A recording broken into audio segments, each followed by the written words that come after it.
Make sure you guys hit that subscribe button if you guys are enjoying the content I'm throwing up. Hit that like button if you enjoyed the video. And yeah, let's begin. Okay, so welcome back to the Ultimate Universe, which has been destroyed in the current Marvel timeline. And it's kind of funny because it was destroyed during the 2015 Secret Wars event, and now Marvel is bringing it back this September with a Miles Morales story.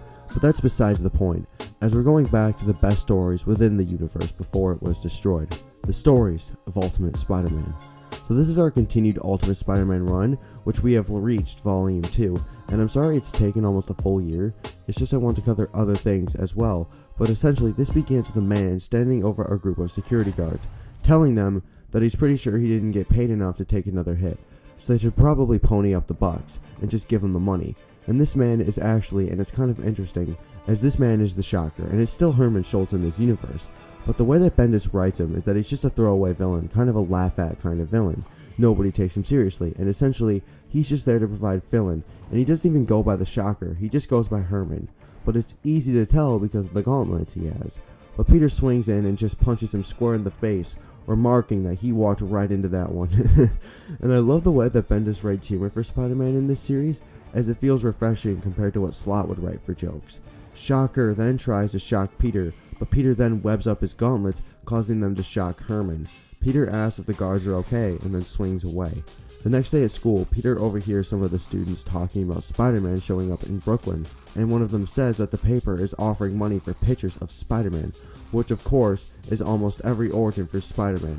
But essentially Peter goes home and starts taking pictures of himself, and that's a classic Spider-Man move, as in almost every iteration of the origin I have read, Peter has always taken pictures of himself for the Bugle, but here he remarks about how silly this is, but essentially hey, money is money, and that's about it.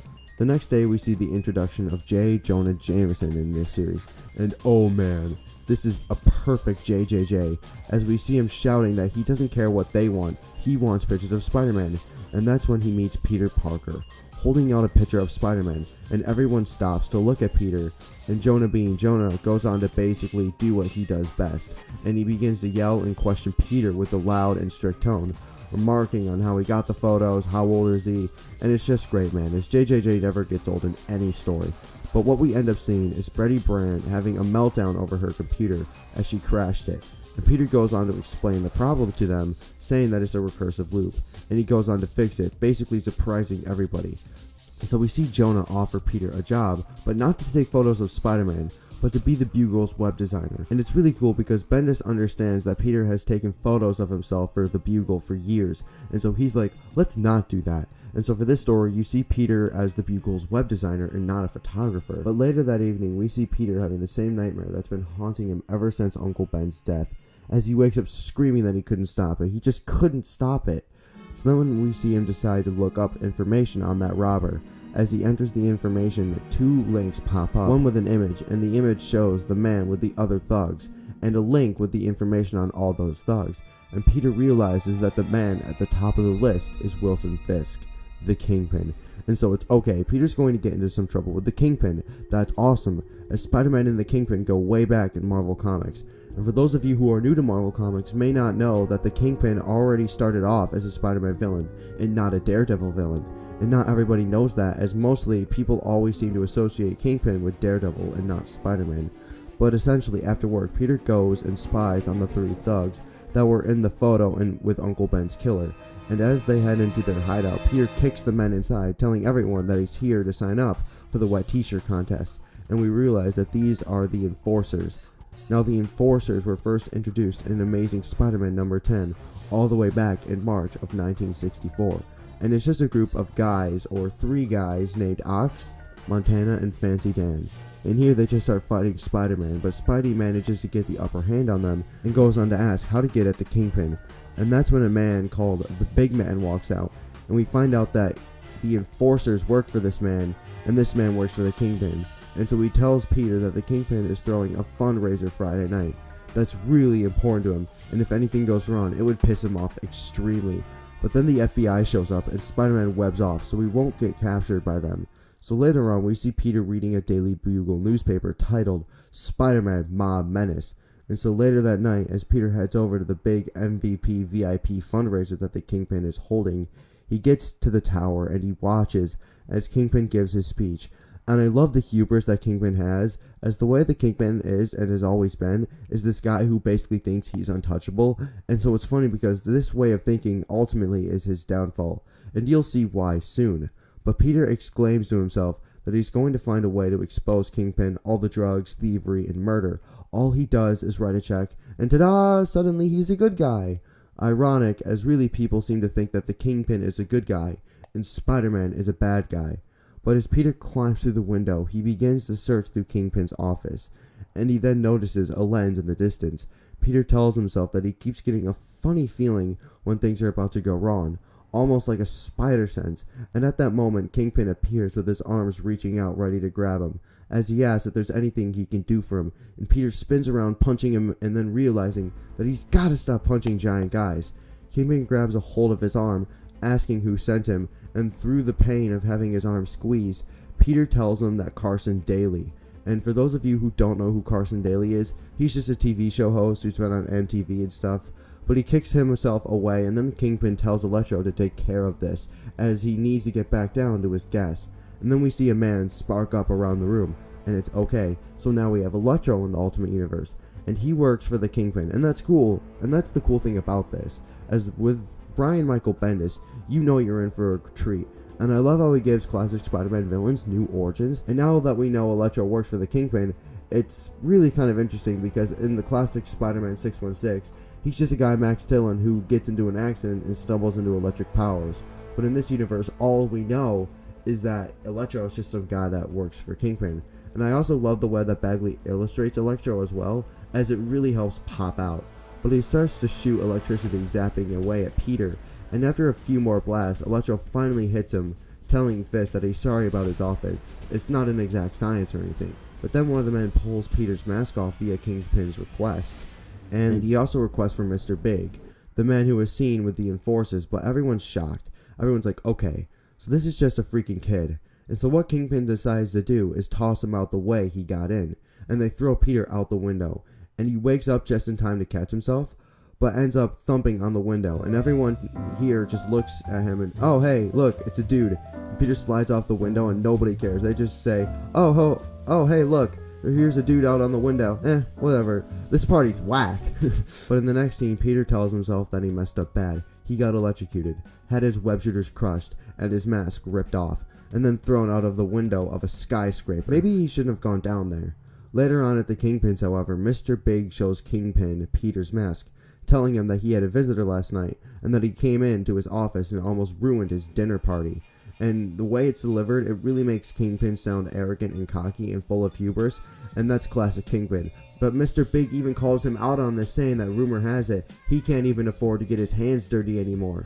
But knowing the Kingpin, he doesn't take this lightly, and so what he does is states that he will only get them dirty if he really wants to do it himself. And it's like, oh damn, Mr. Big is in big trouble, and indeed, he is, as Kingpin puts the Spider-Man mask over Big's head while Ox and Montana hold him down, and he begins to crush his head in violently as big screams of agony begin to show. And I love the way how Bendis writes this, as you have Peter making jokes in one scene, and then the next scene you have a man having his head crushed in, and honestly, it's not something that should always work, but when applied by Bendis, it always does.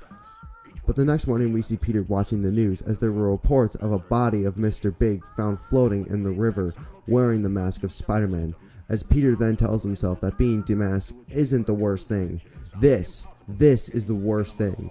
And I love how Peter always spazzes out, as it's a new take on the character, and like I've said, I love how fresh it feels. But then we see Peter in class with his teacher reviewing what type of man Richard Nixon was when he was president, and why he had everything recorded.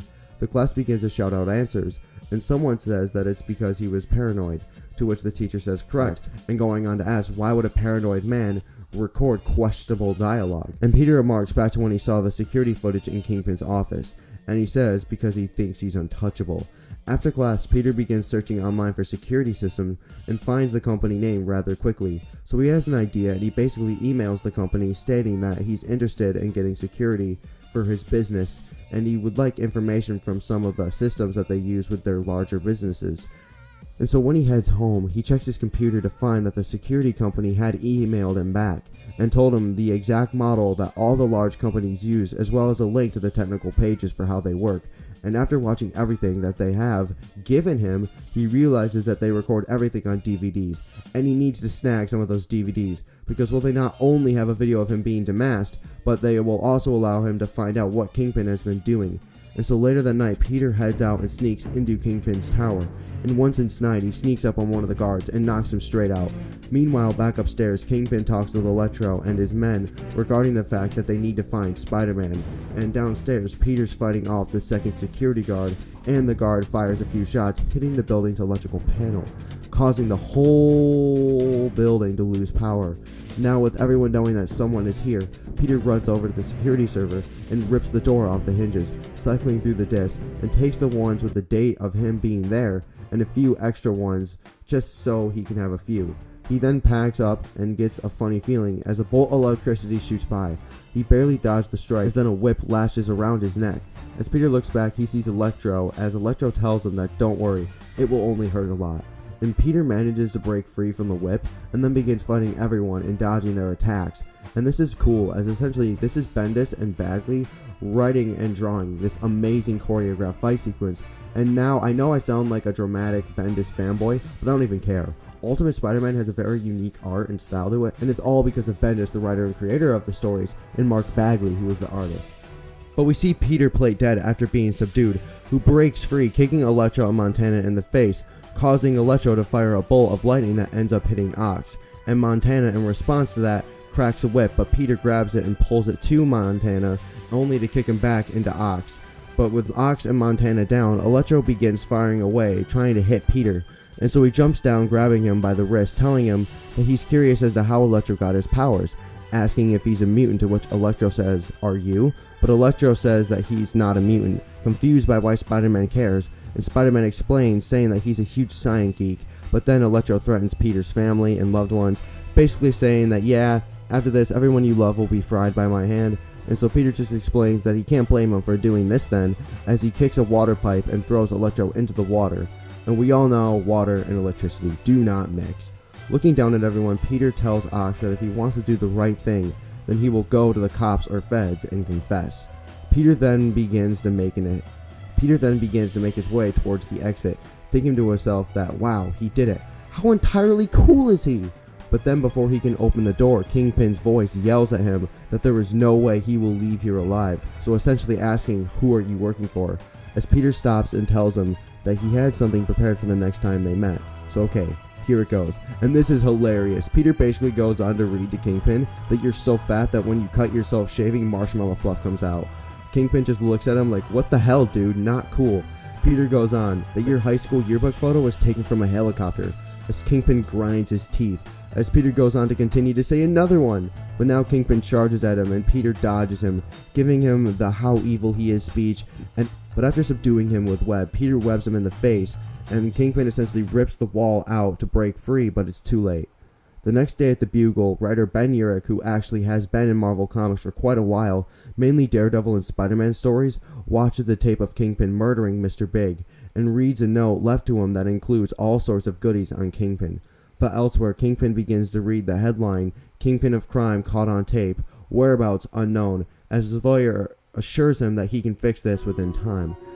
During all of this, Peter and Mary Jane have been having a very interesting relationship, as he wants to go out with her, as she seems to really like him, but she's too nervous to admit it, and it's kind of a bit confusing, but it's typical high school drama. But Peter feels bad for ditching her and hurting her feelings, so he tells her that he is Spider-Man, and he and her have an intimate scene as she begins to laugh at him at first, but after Peter proved it, she gets all excited and reveals that she thought he was going to kiss her, and he's like, and then they lean in to kiss, but then Aunt May interrupts them, and it ends with Peter lying on his bed, happy and relieved, thinking about his love for MJ. That being said, guys, I'm going to bring this video to an end. If you're new here to Comics Expanded, make sure you hit that sub button and make sure you become part of the channel, and make sure you drop a like.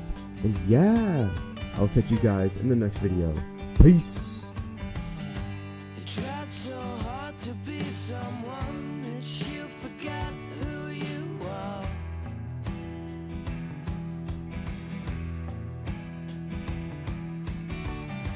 You tried to feel some empty